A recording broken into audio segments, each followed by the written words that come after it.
بہرحال اس قوالی اور آج کی محفل کے درمیان مجھے پورا احساس ہو گیا کہ ٹینگن سوسائٹی کے اراکین نہ صرف ماشاءاللہ اعلیٰ تعلیم یافتہ ہیں بلکہ ہوشمند، خردمند اور دانشوری کے بھی حامل، اور ان کے سامنے آدمی کچھ کھل کر اندرون خانہ کی بھی بات کر سکتا ہے۔ تو میں آپ سے آج اس موضوع پہ کہنے کی جسارت کر رہا ہوں کہ قوالی کا بنائے وجود کیا ہے، وجہ آفرینش، جس کو آپ ریزون دترا کہتے ہیں، اور ساتھ ہی ساتھ اس بات پہ بھی روشنی ڈالنے کی کوشش کروں گا کہ قوالی کے لیے بظاہر غیر اسلامی طریقہ گا بجا کے پیش کرنے کا کیوں اختیار کیا گیا۔ کہ یہ دونوں ابواب سطح تعارف سے آگے ایک سنجیدہ اور عمیق تجزیے کا تقاضا کرتے ہیں، لہذا میں اس سلسلے میں اپنی محدود معلومات آپ کے گوش گزار کروں گا، لیکن اس یقین دہانی کے ساتھ کہ ان معلومات میں میری اپنی ذاتی رائے یا میرے ذاتی تاثرات کی آمیزش نہیں ہوگی۔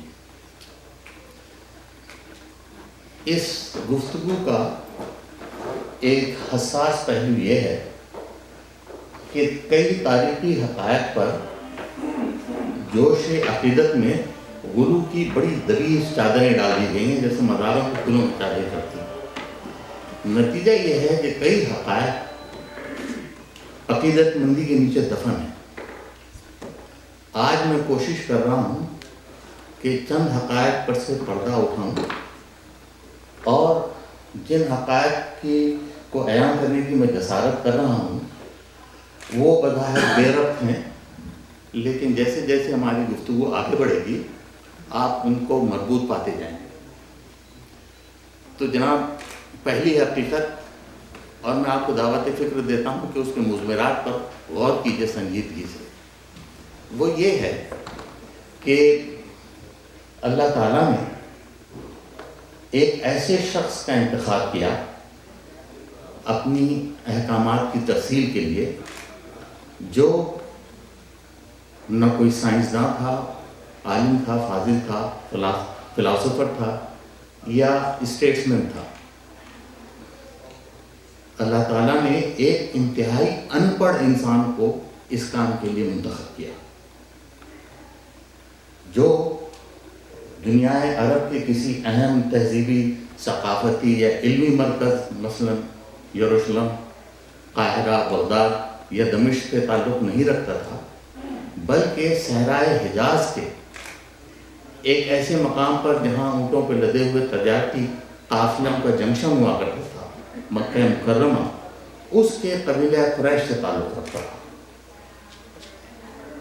اس لیے اللہ تعالیٰ نے نزول قرآن کے لیے وہی زبان چنی جو اہل قریش کا ایک ان پڑھ انسان جانتا تھا، گویا وہ عربی کا وہ مخصوص ڈائلیکٹ تھا جو اہل قریش میں بولا جاتا تھا۔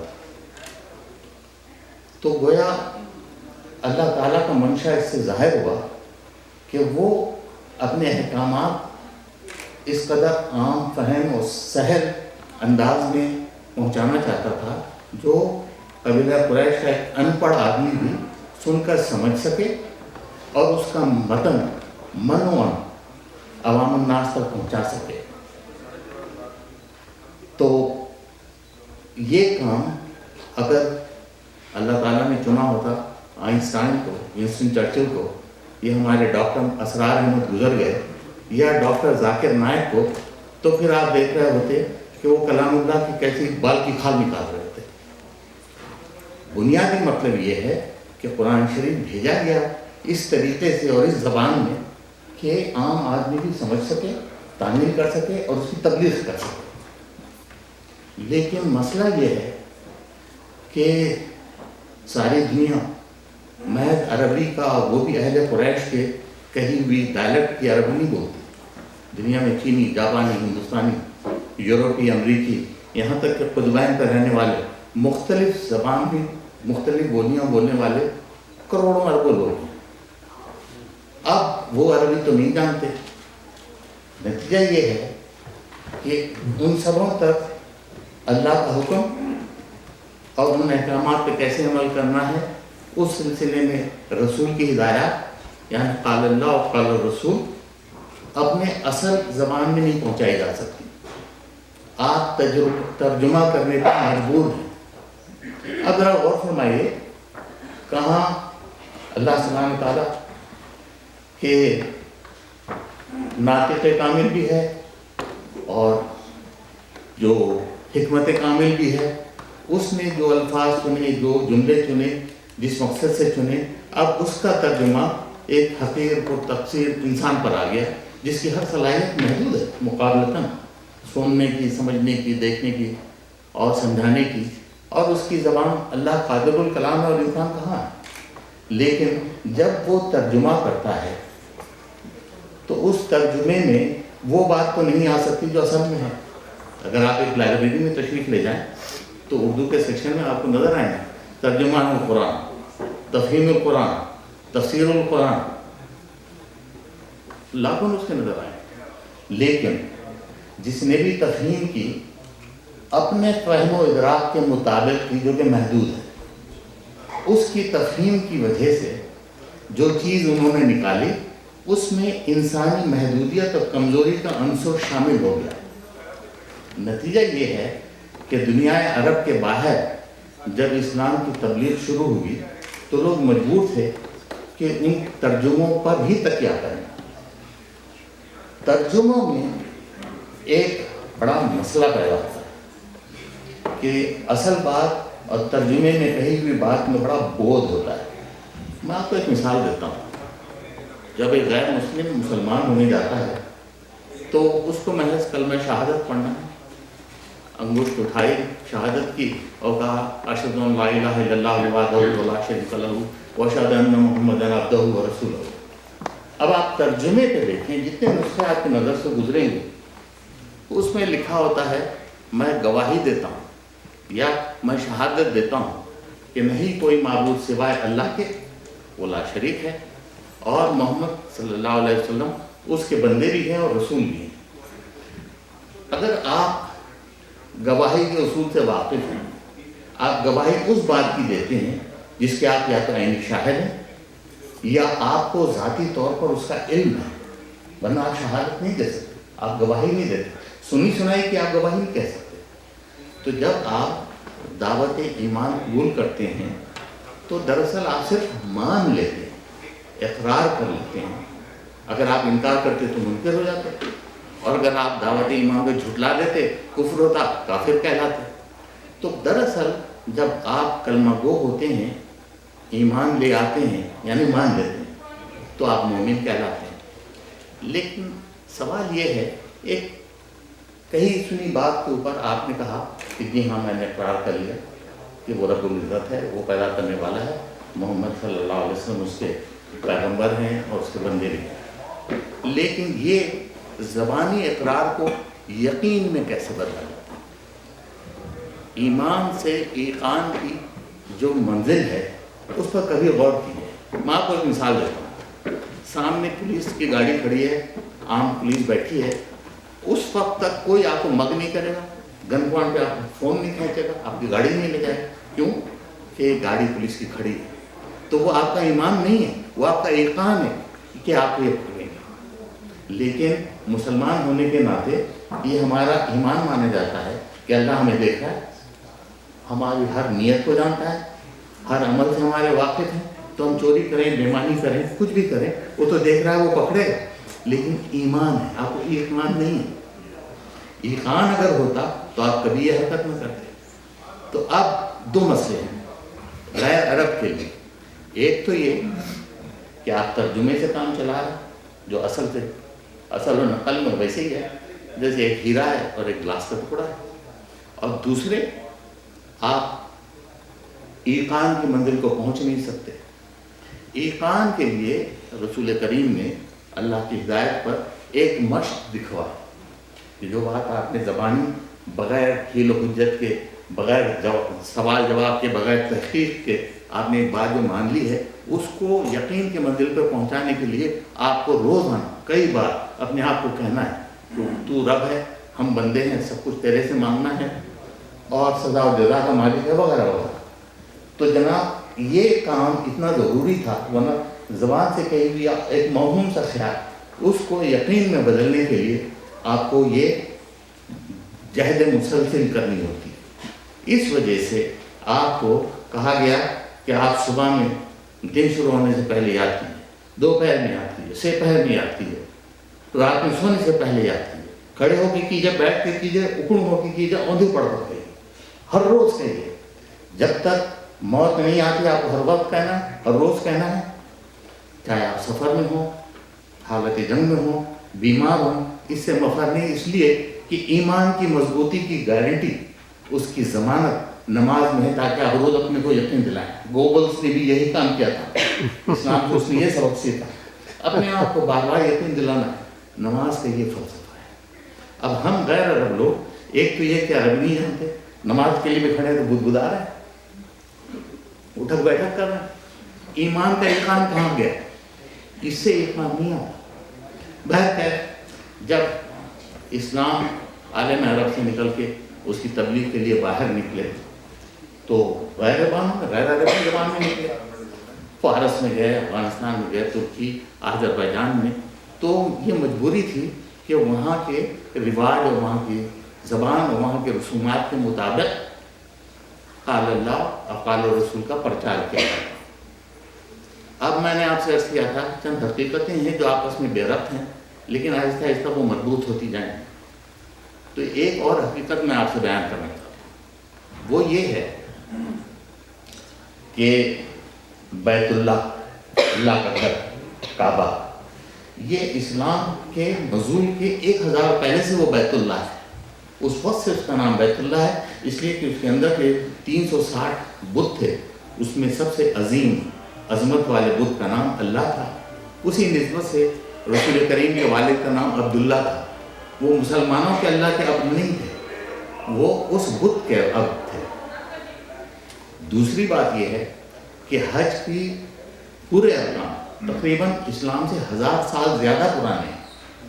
آپ طواف کعبہ کرتے ہیں، صحن کعبہ میں عبادت کرتے ہیں، جمعے کے دن بڑا اجتماع کرتے ہیں، اور سال میں ایک دن جب حج مناتے ہیں تو سر بھی مڑاتے ہیں، صفا اور مروہ کی پہاڑیوں کے درمیان دوڑتے ہیں۔ شیطان کا نمونہ ہے جس کے وہ مینار بنائے ہیں جس پر آپ سنگھار کرتے ہیں، اور یہ تمام ارکان اسلام کے 1000 سال پہلے سے چلی آ رہے ہیں۔ تو یہ ایک حقیقت ہے جس کے تذکرے سے پتہ نہیں کیوں اجتناب کیا جاتا ہے، اور یہ اس لیے کیا گیا کہ مسلمان کفار مکہ کے لیے ذرا آسان ہو جائے، وہ سمجھے وہی اللہ ہے اور وہی کعبہ ہے، ابھی اس میں بھی ہمیں طواف کرنا ہے، تو ان کے لیے سہل بنایا گیا کہ وہ اسلام قبول کر لیں۔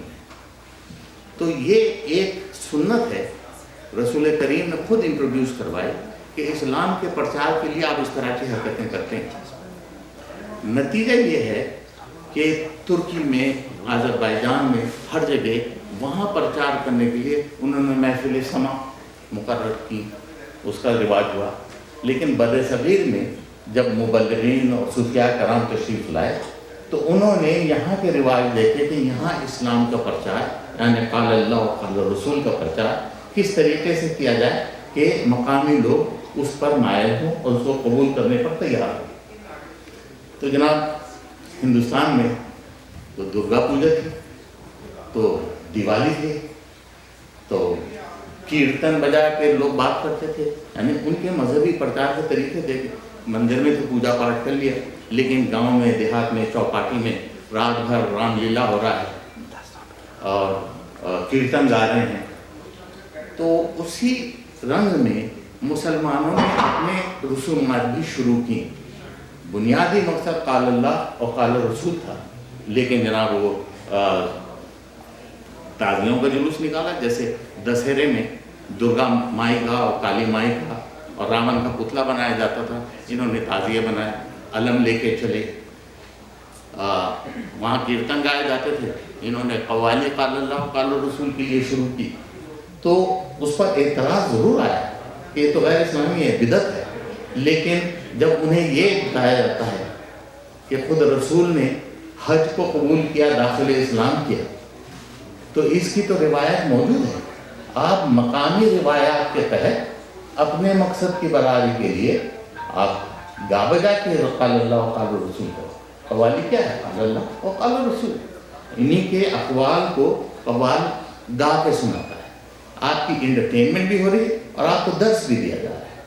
اس وجہ سے قوالی وجود میں آئی اور اس طریقے سے اس کو پیش کیے جانے کی روایت ہوئی. اب اگر میں اس سلسلے میں چلا جاؤں کہ ترجمے کی وجہ سے کیا مسائل پیدا ہوتے ہیں، تو وہ نزعی معاملات ہیں، اور اس محفل میں میں کوئی نزعی بات کہنے سے گریز کر رہا ہوں، مگر سچی بات یہ ہے کہ جتنے ترجمے ہوئے ان کے نتیجے میں آج کوئی وہابی ہے، کوئی بریلوی ہے، کوئی سلافی ہے، کوئی شیعہ ہے، کوئی سنی ہے. شیعوں میں بھی اثنا عشری بھی ہیں، داؤدی بھوری بھی ہیں، شیعہ اسماعیلی امامی بھی ہیں. یہ سب ترجمے کے مسائل ہیں کہ رسول کو وہ زبان میں میسیج دیا گیا جو ایک ان پڑھ بھی سمجھ سکتا تھا، اور پھر اس کے بعد عالم و فاضل آئے، بال کی کھال نکالی، تو میں کچھ ہو گیا، آپ کچھ ہو گئے، وہ کچھ ہو گئے، اور دماغ میں مست کر لگا. اس سے زیادہ اب اس کے تصوف کے اس میں کیا مضمرات ہیں اور کس طرح سے استعمال کیا جاتا ہے تصوف کا خیال قوالی کے ساتھ، وہ خود بھی ایک سیر حاصل بحث ہے اور کافی وقت طلب ہے. اب میں آپ کے درمیان مخل ہو رہا ہوں، آپ کی توجہ کا بہت بہت شکریہ. قوالی کی حد تک آج میں نے آپ کو عرض کرنا چاہا کہ یہ کیوں ہے اور اس طریقے سے کیوں ہے، اس کا مقصد کیا ہے. مجھے بہت بہت شکریہ.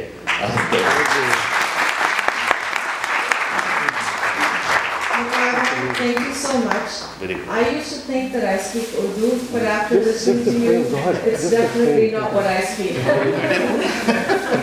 Thankfully, we have it on tape and we'll definitely have it translated for those of you who did not understand, like me. Anyways, on behalf of the Tamarind Society, please accept this modest little gift that is being made for you. Thank you very much. Thank you so much. بہت بہت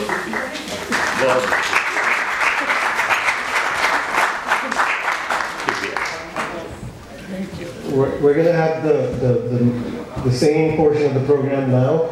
I would get up and address you properly, but I'm old now, so my knees won't let me. We have professional photographers here today. They belong to an organization called Premier Photo and Video Services, so PPM. They're going to be posting these photographs on Facebook at some point. And if you have some kind of objection to that, then please identify yourselves to the young ladies that are here, and they will not post your pictures on Facebook. But other than that, you should expect to see yourself listed amongst the celebrities of New Jersey. And they're called PPM. Harun will take it from here. Harun Durrani? God damn it, Harun. It is. Sorry, Harun.